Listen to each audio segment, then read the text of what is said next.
दोस्तों आज के इस वीडियो में हम बात करेंगे कि 3 मार्च जो आपका बायोलॉजी का पेपर आपको देना है, इसमें अगर आप कुछ भी पढ़ करके नहीं जाते, सबसे पहली बात आपको बता दें ये वीडियो सिर्फ उन्हीं छात्रों के लिए है जो कमेंट कर रहे थे कि भैया हमें बायोलॉजी के पेपर में अगर क्वेश्चन नहीं आएंगे तो हम लोग कैसे पेपर को पास करेंगे।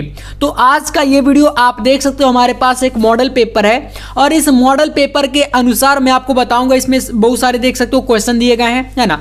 इन सारे क्वेश्चन में आप जो ये 70 नंबर का पूर्णांक आपका रहता है, 70 में आप लोग किस तरीके से कम 40 नंबर लेकर के आओगे। जी हाँ, पासिंग मार्क आपको पता है कि 70 में लगभग 23 नंबर हमें चाहिए होते हैं पास होने के लिए, लेकिन मैं आपको कुछ ऐसा बताऊंगा आज के इस वीडियो में और ऐसे मॉडल पेपर के अनुसार जिससे कि आप लोग यहां पर 70 में लगभग 40 प्लस ही नंबर लेकर के आओगे, ठीक है। और अगर आपकी तैयारी शुरू से बेहतर रही है तो फिर आपको कोई टेंशन ही नहीं है ना, तब तो आप वीडियो को मत देखो, वरना आप यहां पर देखो, देखने के लिए तो आप चाहे जितनी भी अच्छी तैयारी की हो, लेकिन थोड़ा सा सीखने को ही कुछ बेहतर मिलता है तो आप देख भी सकते हो। तो यहां पर सबसे पहली बात आपको देखो ऑब्जेक्टिव पर ध्यान देना रहेगा।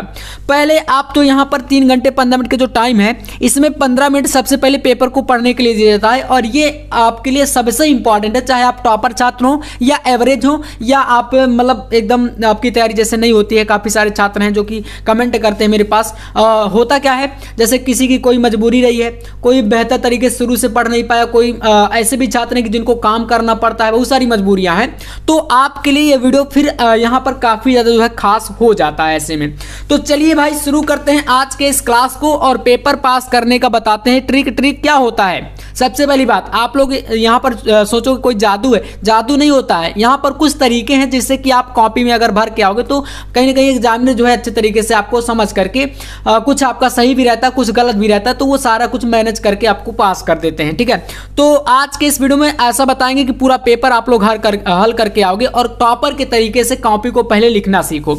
शुरू करते हैं यहां से। सबसे पहले देखिए, अब यहां पर आते हैं पेपर में। ऑब्जेक्टिव क्वेश्चन टोटल कितने आएंगे? 4 बहुविकल्पी आएंगे। कितने? टोटल 4 ऑब्जेक्टिव आते हैं 3 मार्च को। आपको जैसे यूपी बोर्ड के छात्रों के लिए इंपॉर्टेंट ये वीडियो है, ठीक है ना, यूपी बोर्ड के लिए बता रहे हैं। तो आपको देखो ऑब्जेक्टिव टोटल 4 आएंगे, जिसमें से यहां पर कोई तुक्का नहीं लगने वाला। शुरू में ही आपको मैं स्पष्ट तरीके से बता देना चाहता हूं कि भाई बहुविकल्पीय प्रश्नों में आप कोई भी तुक्का नहीं लगा सकते हो, ठीक है। यहां पर जैसे आपको अगर आएगा सही तो आप सही करोगे और अगर नहीं आएगा तो फिर आप उसमें गलत ही भर के आओगे, क्योंकि यहां पर तो कोई थ्योरी है नहीं कि भाई आप मैं कहूं कि यार 2 नंबर का क्वेश्चन है, थोड़ा सा लिख दोगे तो आपको 1 नंबर मिल जाएगा, ऐसा बिल्कुल यहां पर नहीं है।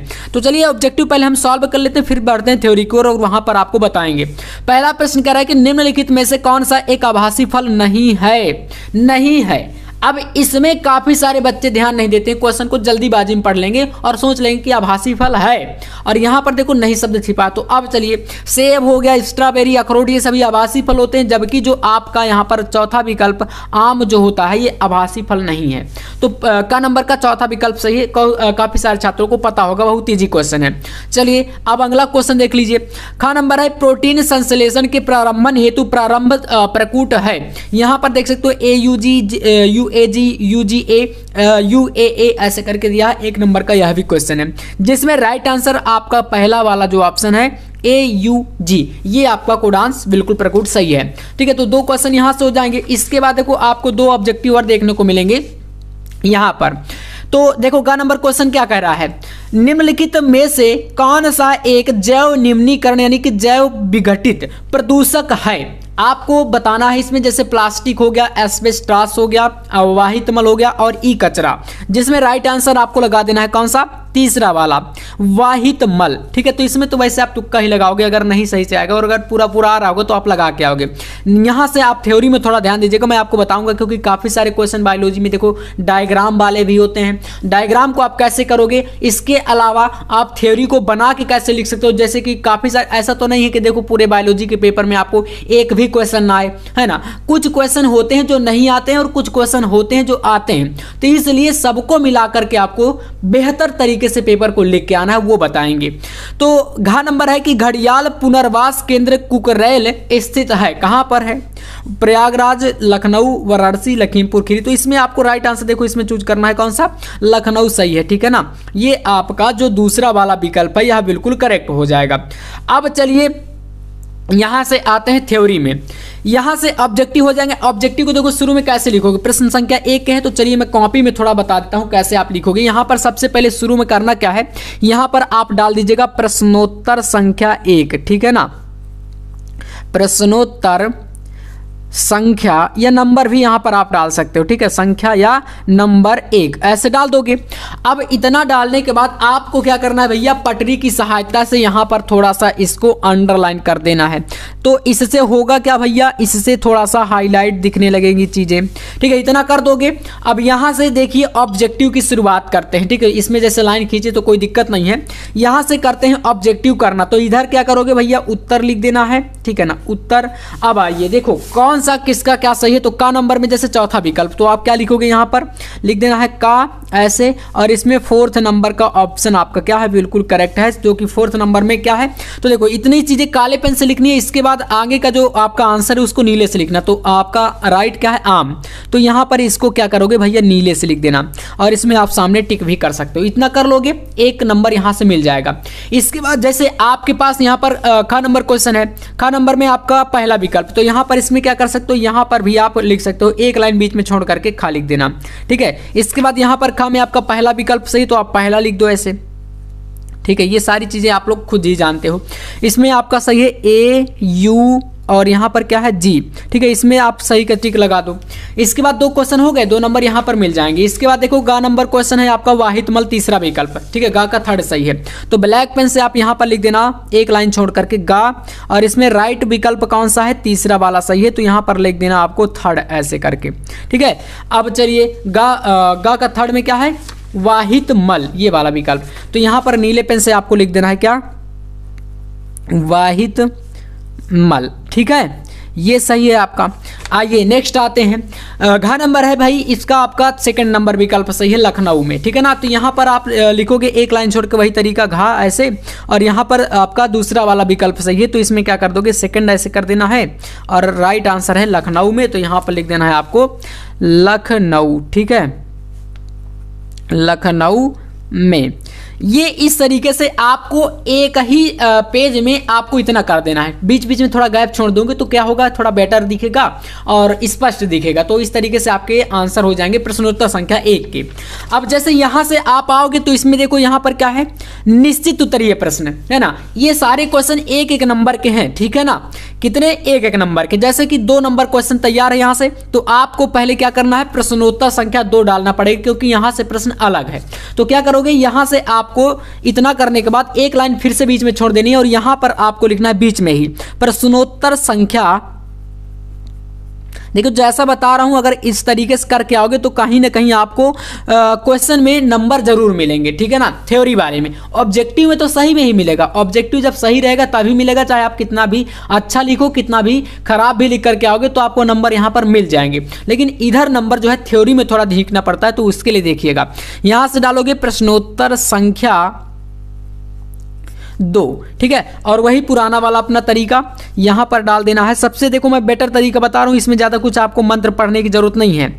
यहां पर डाल दीजिएगा आप लोग बीच में ऐसे लाइन, प्रश्नोत्तर संख्या 2 डालने के बाद अब यहां से देखिए, ध्यान दीजिएगा, 2 का आपका का नंबर क्वेश्चन है, ठीक है। तो यहां पर क्वेश्चन कह रहा है कि टैपिटम कहां स्थित होता है और इसका क्या कार्य होता है। 1 नंबर का ये प्यारा सा क्वेश्चन है। तो देखो टैपिटम एक प्रकार से मैंने बताया था कि ये पराग कोश में पाया जाता है और ये विकासशील परागकणों को पोषण प्रदान करता है। कई बार हमने बायोलॉजी में पढ़ा है। तो जैसे इसका हम आंसर लिखना चाहें तो क्या करेंगे, यहां से 2 नंबर स्टार्ट है, यहां पर क्या करोगे, आप डालोगे उत्तर, ठीक है, उत्तर इस प्रकार से डाल देना है नीचे लाइन खींच करके, और लिखना है 2 का नंबर, ठीक है ना, दूसरे का नंबर। टैपिटम कह रहा है कि कहां स्थित होता है और इसका कार्य बताइए। तो इसका कार्य क्या होता है, चलिए इसको हम लोग आंसर आपको बताते हैं कैसे लिखना है। यहां पर लिखोगे आप सबसे पहले टैपिटम, देखो आप सभी को इसका आंसर बहुत अच्छे तरीके से पता ही होगा। टैपिटम पराग, जल्दी से लिख देते हैं, पराग कोश में स्थित होता है या पाया जाता है, लिख सकते हो, में पाया जाता है, ठीक है। टैपिटम कहां पाया जाता है, परागकोश में, तो स्थित होने का ये आंसर हो गया। फिर कह रहा है इसका कार्य बताओ, तो यहां पर लिखना है कार्य के लिए तथा यह क्या करता है, विकासशील, ठीक है, विकासशील पराग कणों पराग कणों को पोषण, ठीक है ना, पोषण क्या करता है, प्रदान करता है। बस इतना आंसर लिखना है, प्रदान करता है। क्लियर है, ये आपका आंसर हो जाएगा। यानी टेपिटम परागकोश में पाया जाता है तथा यह विकासशील परागकणों को पोषण प्रदान करता है। इतने में आपको जो है खत्म कर देना, 1 नंबर क्वेश्चन यहाँ से खत्म। इसी तरीके से अगर आप देखो तो यहाँ पर सेकंड क्वेश्चन देखो, ख नंबर कह रहा है, मेंडल ने मटर के पौधे में कितने जोड़ी विपरीत लक्षणों का अध्ययन किया था? 1 नंबर। अब इसमें लक्षण बताने हैं, सिर्फ लक्षणों के नाम नहीं बताने। जैसे कि मैं बताऊं इसका आंसर आप कितना लिखोगे, देखो 2 का खा है तो देखिएगा यहाँ से अभी नीचे देखो जगह है, तो हम यहाँ पर एक क्वेश्चन और कर सकते हैं। तो यहाँ पर क्या करिएगा, लिख दीजिएगा 2 का यहाँ पर खा नंबर, ठीक है। इधर भी आप उत्तर लिख सकते हो ऐसे करके, ठीक है, उत्तर 2 का खा। अब यहाँ पर मेंडल ने, तो इसमें आपको आंसर लिखना है, मेंडल ने मटर के पौधे या पौधों कर सकते हो, ठीक है, पौधे या पौधों में 7 जोड़ी, कितने जोड़ी किया था अध्ययन? 7 जोड़ी लक्षणों का, 7 जोड़ी या जोड़े, है ना, जो भी आप चाहो, जोड़ी लक्षणों का अध्ययन किया था, ठीक है, अध्ययन किया था। अब इसमें आपको देखो लक्षण में बता देता हूं, इतना तो आपको इस क्वेश्चन का आंसर लिखना है, इससे ज्यादा नहीं करना, ठीक है। इतने में आपको इस क्वेश्चन को खत्म कर देना है। इनके जो कुछ लक्षण थे, जैसे कि मैं बता दूं आपको, बीज का आपका रंग हो गया, ठीक है ना, बीज का रंग, लेकिन इसमें आपको इतना लिखना है क्योंकि भाई ज्यादा आप टाइम वेस्ट करोगे तो कोई मतलब नहीं है। जब ये क्वेश्चन लॉन्ग में पूछे, मान लीजिए जैसे इधर आपसे पूछ लिया, इधर आपका 1 नंबर का क्वेश्चन चल रहा है, यहां से आपका अति लघुत्तरी में जब 2 नंबर के क्वेश्चन आएंगे, इधर अगर पूछ लेगा यही प्रश्न को इधर करके, तो फिर आपको थोड़ा सा ज्यादा बताना पड़ेगा। जैसे इसका मैं बता दूं लक्षण, बीज का हो गया रंग, ठीक है, रंग हो गया, आकार हो गया, है ना, आकार हो गया, इसी प्रकार से और भी काफी सारे हैं, है ना, उनके एलील जोड़े हो गए, जो एक प्रकार से समयुग्मजी, विषमयुग्मजी, इस प्रकार से काफी सारे 7 लक्षण थे, है ना। तो इस प्रकार से उन्होंने इसका अध्ययन किया था। तो ये जब क्वेश्चन 2 नंबर या उससे ज्यादा में आएगा तो फिर उन लक्षणों का एक्सप्लेन करना है, वरना 1 नंबर में सिर्फ इतना लिख देना है कि 7 जोड़ी लक्षणों का अध्ययन उन्होंने किया था। इतना कर दोगे तो ये क्वेश्चन यहां से पूरे जो है खत्म हो जाएंगे आपके यहां तक के। इसी तरीके से जैसे अगला प्रश्न आपसे पूछा है, चलिए इसको भी कर लेते हैं, ठीक है, ध्यान समझिएगा थोड़ा सा क्वेश्चन को।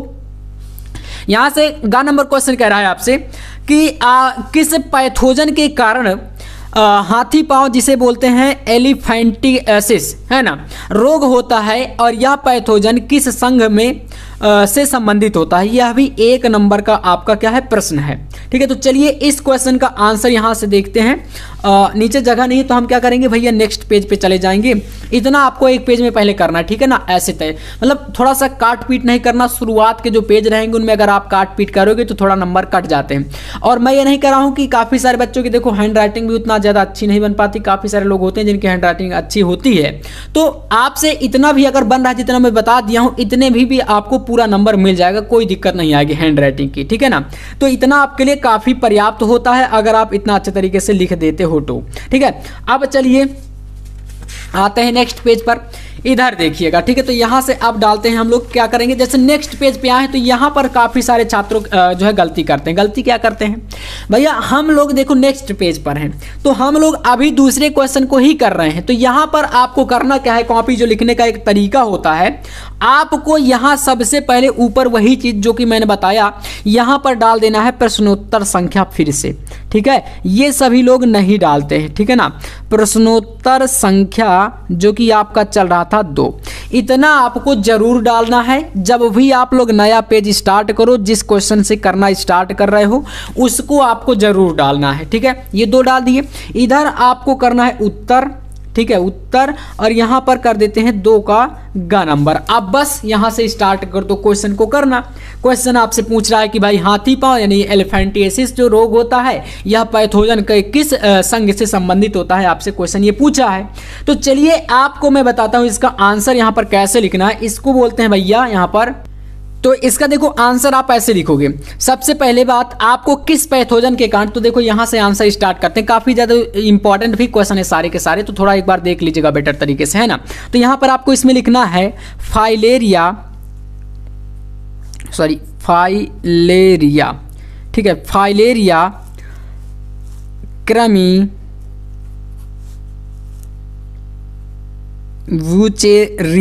वूचेरेरिया ऐसे होता है, रेरिया, ठीक है ना। फाइलेरिया क्रेमी, वूचेरेरिया ब्रैंकोफ्रटाई, ब्रैंकोफ्रटाई ऐसे करके होता है, जो कि हाथी पांव इसको बोलते हैं, ठीक है ना। हाथी पांव जो रोग होता है, हाथी पांव रोग उत्पन्न करता है। ये एक प्रकार से कह सकते हो कि ये जो है इस रोग को उत्पन्न करने वाले क्या होते हैं, जीवाणु हैं, ठीक है ना। हाथी पांव रोग उत्पन्न करता है, ठीक है ना, उत्पन्न करता है। और ये इसी क्वेश्चन में नेक्स्ट पूछा था क्या, यह पैथोजन किस संघ से संबंधित है। क्वेश्चन इसी में पूछा ना, किस संघ से संबंधित है। तो संघ का नाम आप लिखोगे यहां पर, यह संघ फाइलम निमेटोड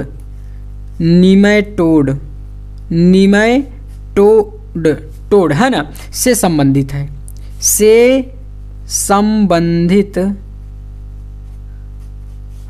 बस इतना इसका आंसर है। अब देखो नेक्स्ट क्वेश्चन, यहाँ पर थोड़ा सा जो है थ्योरी बताने में डायरेक्ट जो है मिस्टेक हो गया, तो इतना समझ लीजिएगा आप लोग। डीएनए क्या है, क्वेश्चन सिंपल सा पूछ लिया, डीएनए क्या होता है, ठीक है। तो डीएनए आप सभी जानते हो अच्छे तरीके से भाई साहब, ये कोशिकाओं में पाए जाने वाला एक प्रकार से क्या है, डीएनए आपका, जिसमें जैसे कि आपने पढ़ा होगा भाई, डीएनए का फुल फॉर्म भी आपको पता है, डीऑक्सीराइबोन्यूक्लिक एसिड होता है ना, एक प्रकार से।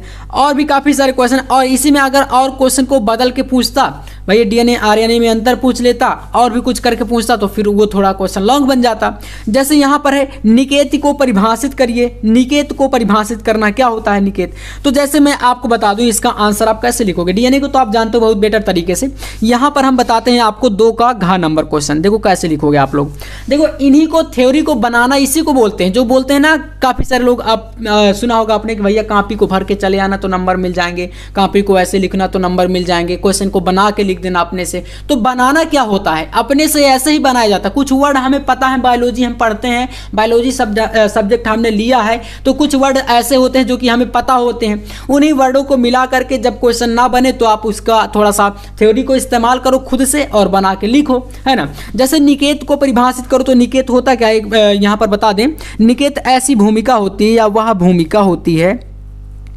वह भूमिका जिसका एक जाति निर्वहन, ठीक है, निर्वहन करती है, ठीक है ना। जिसका एक जाति क्या करती है, निर्वहन करती है। इसको क्या बोलते हैं, पारिस्थितिक निकेत बोलते हैं, पारिस्थितिक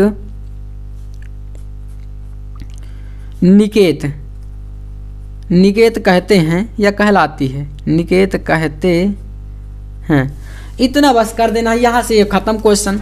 अब जैसे यहाँ से आप देखोगे तो क्वेश्चन नंबर 3 पे आ जाओगे, जिसे अति लघु उत्तरीय प्रश्न बोलते हैं। और इधर के सारे प्रश्न आपके रहेंगे कितने, 2 नंबर में, ठीक है। तो 2 नंबर वाले क्वेश्चनों को तो आप बेटर तरीके से जानते हो कैसे करना होता है, ठीक है। तो चलिए यहाँ से देखते हैं, ये सारे क्वेश्चन 2 नंबर के हैं, प्रश्न संख्या 3 के अंतर्गत ये पूछे जाते हैं। जिसमें पहला प्रश्न भाई देखो, ऐसा एक क्वेश्चन हमेशा बायोलॉजी में बनता है, IVF, IGF, GIFT, इनमें फुल फॉर्म, VOD का फुल फॉर्म पूछ लेगा कभी, है ना, VOD। ऐसे काफी सारे वर्ड हैं जिनका जो है पूरा नाम मतलब कि फुल फॉर्म ही पूछता है। तो चलिए आते हैं प्रश्न संख्या 3 में। पहले वही चीज जो पुराना वाला तरीका अपना है उसको अप्लाई करना है, यानी कि यहां पर लिख देना है आपको प्रश्नोत्तर संख्या 3, ठीक है। प्रश्नोत्तर संख्या यहां पर 3, और नीचे क्या करना है, पटरी से लाइन खींच देना है, ठीक है। इस तरीके से ये हो जाएगा यहाँ पर लाइन। अब देखो यहाँ पर आते हैं उत्तर में, उत्तर, ठीक है। ये हो जाएगा 3 का आपका का नंबर। सबसे पहले क्या है, IVF, ठीक है। तो इसका पूरा नाम क्या होता है, देखिए IVF इसका पूरा नाम इन विट्रो फर्टिलाइजेशन बोलते हैं इसको, ठीक है। तो इसका जो नाम होता है इन विट्रो और F से होता है fertilization, FERTILIZATION, in vitro fertilization. Hindi में बोले तो इसको बोलते हैं पात्रे निषेचन, ठीक है, पात्रे निषेचन, ठीक है। तो यहाँ पर निषेचन ऐसे लिखा जाएगा, निषेचन बोलते हैं, ठीक है। ये हो जाता है पात्रे निषेचन।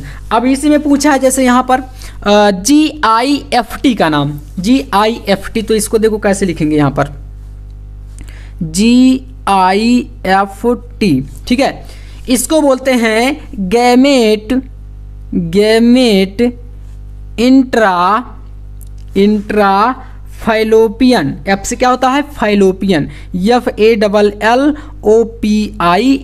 फैलोपियन, और फिर टी से क्या हो जाएगा ट्रांसफर, ठीक है। टी से लिखना है transfer, TRANSFER, gamete intra fallopian transfer. Hindi में क्या बोलेंगे इसको, तो हिंदी में आपको इसी प्रकार से लिख देना है गैमेट इंट्रा फैलोपियन ट्रांसफर को, बस आपको स्थानांतरण कर देना, बस इतना ही रहता है। ट्रांसफर मतलब क्या होता है स्थानांतरण। तो इस तरीके से आप जो है इसका कर दोगे। हिंदी नहीं पूछता, वैसे देख सकते हो आप लोग यहाँ पर सिर्फ पूरा नाम पूछा, तो आप इंग्लिश में ही डायरेक्ट लिख के चले आओगे तो आपको नंबर मिल जाएंगे। इतना ज़्यादा आपको परेशान होने की जरूरत वहाँ पर नहीं है, ठीक है। ऐसे ही आपको करके चले आना है। अब जैसे यहाँ पर नेक्स्ट क्वेश्चन क्या पूछा है, अगला प्रश्न कह रहा है असंग जनन पर एक टिप्पणी दीजिए, 2 नंबर का यह क्वेश्चन है आपके सामने, ठीक है।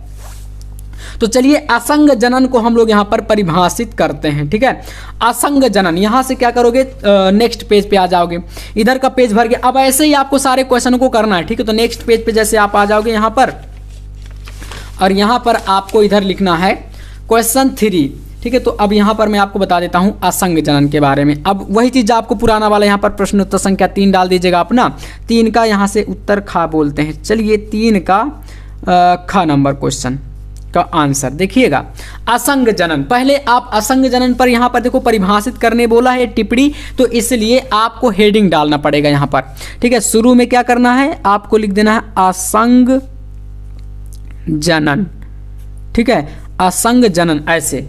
अब इसके बाद आपको करना है इसकी क्वेश्चन की शुरुआत, ठीक है। तो यहां से लिखते हैं हम लोग असंग जनन के बारे में। अब यहां से देखना क्या होता है ये असंग जनन। एक प्रकार से बोले तो कभी कभी युग्मकोद्भिद के बिना ही नर और मादा युग्मकों के संलयन से भ्रूण और बीजाणुभिद बन जाता है, इसे बोल देते हैं हम लोग यहाँ पर आम भाषा में असंग जनन। क्या बोलते हैं, असंग जनन। तो देखिए थोड़ा सा थ्योरी आपको मैं बताता हूं, तब ज्यादा बेटर तरीके से समझ में आएगा। तो यहाँ पर लिखना है असंग जनन की परिभाषा, कभी कभी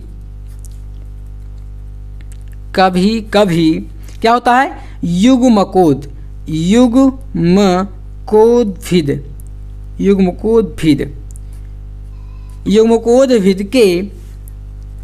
के बिना ही नर और मादा युग्मकों, नर युग्मक और मादा युग्मक दोनों, ठीक है ना, नर और मादा युग्मकों के संलयन मतलब के मिलना, संलयन, ठीक है ना, के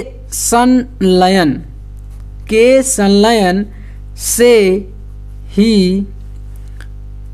ही भ्रूण और भ्रूण और बीजाणुभिद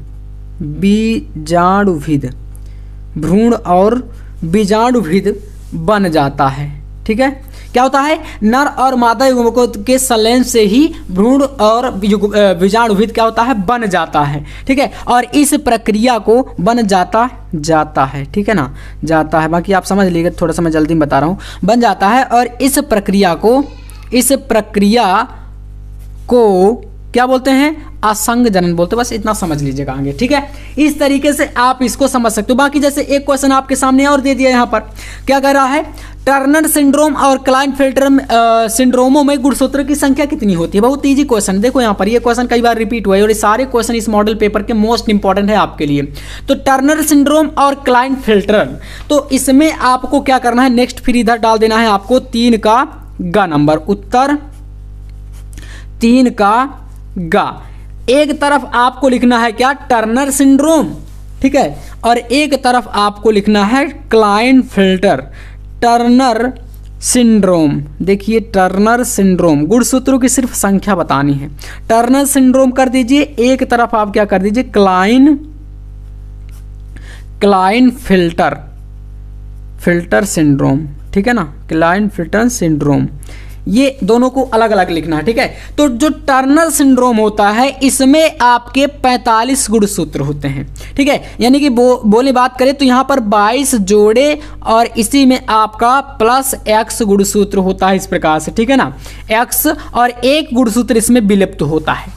और जो क्लाइंट फिल्टर होता है इसमें आपके क्या होते हैं 47 गुणसूत्र हैं, जिसमें आपके 22 जोड़े तो रहेंगे ही, ठीक है, 22 जोड़े और प्लस इसमें x और y गुणसूत्र ऐसे रहता है। अब इसी में जैसे नेक्स्ट क्वेश्चन आपसे एक और पूछा, इस तरीके से लिख दोगे तो नंबर यहाँ पर मिल जाएगा। यहाँ पर जैसे कह रहा है कि एल्कोहल के दुरुपयोग के कुप्रभाव, इतना इजी क्वेश्चन है, आप तो बहुत ही अच्छे से जानते हो यार। एल्कोहल आप सभी जानते हो, जैसे कि आपका शराब होता है, वाइन जिसे बोलते हो, ठीक है ना। इसमें क्या होता है एल्कोहल की मात्रा ही होती है, और इसका अगर दुरुपयोग को मतलब बात करें तो जैसे कि इसका सेवन करना, तो एक प्रकार से शराब को अगर कोई पिएगा तो वो दुरुपयोग में ही आता है। और ये हमें कहाँ से कुप्रभाव मतलब कुप्रभाव आप जानते हो कि भाई बुरा प्रभाव जो होता है ये कहाँ पर डालता है, तो हमारी बॉडी पे डालता है अच्छे तरीके से। तो 3 के घा का आंसर कैसे लिखोगे आप लोग, यहाँ पर जानते हो इस तरीके से देखो लिखना है आपको। एक और आपको बता देते हैं उत्तर, सॉरी ब्लैक पेन से डाल दीजिएगा 3 का या घा, ठीक है। तो यहाँ पर आप क्या करोगे एल्कोहल के कुप्रभाव लिखोगे, ठीक है ना। एल्कोहल के कुप्रभाव अब जानते हो आप लोग यहाँ पर, जैसे कि एक यहाँ पर नंबरिंग करके भी डाल सकते हो। ये क्या करता है कुल मिलाकर के तंत्रिका तंत्र को जो है बुरी तरीके से असर डालता है या प्रभावित करता है, ठीक है। क्या करता है तंत्रिका तंत्र को प्रभावित करता है हमारा ये जो एल्कोहल होता है, ठीक है। अब यहाँ पर देखिएगा, तो इसमें पहले आपको लिखना है यह एल्कोहल मतलब कि हाँ यहाँ पर एल्कोहल की बात की गई, ठीक है ना। यह तंत्रिका तंत्र को बुरी तरह, ठीक है ना, बुरी तरह से प्रभावित करता है, ठीक है, बुरी तरह प्रभावित करता है।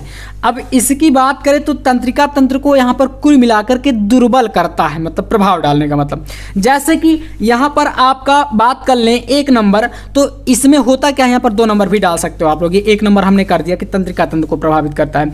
एकाग्रता में कमी आती है, ठीक है ना, एकाग्रता में कमी आती है। और भी काफी सारे हैं, आप यहाँ पर बता सकते हो। वृद्धि क्षीण हो जाती है, ठीक है ना, वृद्धि क्षीण हो जाती है। इसी तरीके से आप इसमें बहुत अच्छे तरीके से आंसर बना सकते हो। इधर के क्वेश्चन यहाँ पर भी आपके 3-3 नंबर वाले क्वेश्चन देखो लघुत्तरी में पूछे गए हैं। इन सभी का स्क्रीनशॉट कर लीजिए। प्लेसेंटा वगैरह के बारे में काफ़ी सारे इंपॉर्टेंट क्वेश्चन है ना, ये सारे 7 नंबर तक के क्वेश्चन। और इधर आपके रहते हैं क्वेश्चन नंबर 8 और 9, यहाँ पर ये सारे 5 नंबर वाले क्वेश्चन हैं, ठीक है। तो इस तरीके से पूरा ये बायोलॉजी का पेपर है और थ्योरी के क्वेश्चन आप लोग आराम से बना सकते हो, मैंने बताया जैसा। और बस सिर्फ आपको ऑब्जेक्टिव को सही करना है, 4 ऑब्जेक्टिव, बाकी आराम से आप लोग बायोलॉजी में पास हो जाओगे, ठीक है ना। तो जो तरीके से मैंने बताया कॉपी ऐसे लिखना, थोड़ा बहुत मिस्टेक भी रहेगी तो अभी आपका चल जाएगा, ठीक है ना। और अगर तैयारी अच्छी तरीके से नहीं हुई है तो आप चैनल को सब्सक्राइब कर लो। बाकी अगर आपको नोट्स चाहिए तो नोट्स के लिए इस नंबर पर आप लोग कांटेक्ट कर सकते हो। यहाँ पर दिया गया नंबर है हमारे पास 9511470534। इस पर 99 रुपए के प्राइस पर ऑल सब्जेक्ट का PDF नोट्स प्रोवाइड कराया जा रहा है, यानी कि 99 रुपए में आपको सारे विषय के PDF मिल जाएंगे इंपॉर्टेंट क्वेश्चन के सॉल्यूशन के साथ, आंसर के साथ। और अनसॉल्व सेट भी रहेंगे तो आप तैयारी कर सकते हो। बाकी अगर आपके पास अभी टाइम है तो, वरना आप लोग जो तरीका बताए वो तरीके करोगे तो आप पास तो आराम से हो जाओगे, फेल नहीं होगे, ठीक है ना। तो आज का ये क्लास आपको कैसा लगा कमेंट के माध्यम से एक बार जरूर बताना। और नेक्स्ट टॉपिक आपको किस विषय पर चाहिए वो भी आप लोग बता दीजिएगा। मिलते हैं नेक्स्ट वीडियो में नेक्स्ट टॉपिक के साथ, तब तक के लिए जय हिंद, वंदे मातरम।